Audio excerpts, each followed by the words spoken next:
মুহূর্তে বরিশাল 5 আসনে চলে যাব, সেখানে রয়েছেন আমাদের সহকর্মী দীপ্ত চন্দ্র পাল।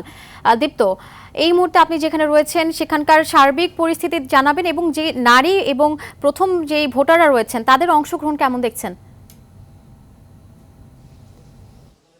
আফসানা, আপনি যেমনটি বলছিলেন সকাল 7:30 থেকেই কিন্তু উৎসবমুখর পরিবেশে ভোট গ্রহণ শুরু হয়েছে এবং বরিশাল 5 আসনে আমরা সকাল থেকেই দেখেছি মানুষ উৎসবমুখর পরিবেশে ভোট কেন্দ্রে আসছেন এবং ভোট দিচ্ছেন। এখন কিছুটা কম হলেও ধীরে ধীরে মানুষ আসছেন এবং বেলা বাড়ার সঙ্গে সঙ্গে সেই ভোটার সংখ্যা বাড়বে। আমরা যদি একটু দেখানোর চেষ্টা করি এই সার্বিক পরিস্থিতি, কিন্তু আপনি দেখছেন যে খুবই সুশৃঙ্খলভাবে ভোট গ্রহণ চলছে এবং মানুষও সিরিয়াল অনুযায়ী আসছেন এবং তাদের যে পছন্দের প্রার্থীকে ভোট দিচ্ছেন। তবে এখানে রয়েছেন এই কেন্দ্রের যে প্রিজাইডিং কর্মকর্তা যিনি রয়েছেন তার সঙ্গে আমরা একটু কথা বলার চেষ্টা করি।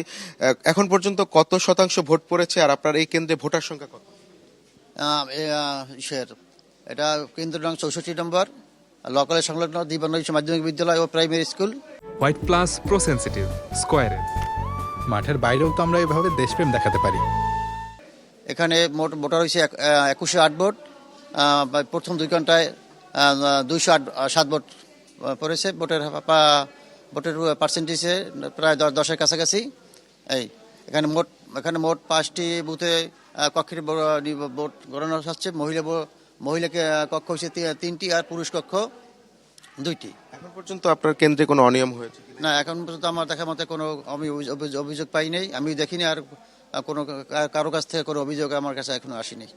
ভোটারকে বেলা বাড়ার সঙ্গে সঙ্গে আরো বাড়ার সম্ভব? মনে হয় আগের চেয়ে আস্তে আস্তে ভোটারের সংখ্যা বৃদ্ধি পাচ্ছে। মনে হচ্ছে আরো সামনে আরো 11টার দিকে আরো মনে হয় বেশি আসার সম্ভাবনা আছে।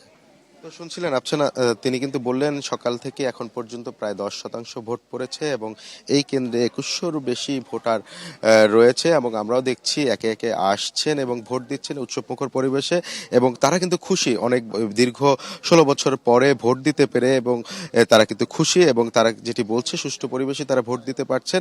কোনো ধরনের প্রভাব বা পেশি শক্তি বা কোনো ধরনের বিশৃঙ্খলা কিন্তু তারা দেখেননি এবং গণভোট জানেন যে প্রথমে গণভোট, তারপর কিন্তু জাতীয় সংসদ ভোট, তো 2টি ভোট দিতে পেরেই তারা খুশি। এই ছিল আফসানা আমার কাছে বরিশাল 5 থেকে সর্বশেষ তথ্য। আফসানা। জি দীপ্ত, অসংখ্য ধন্যবাদ আপনাকে।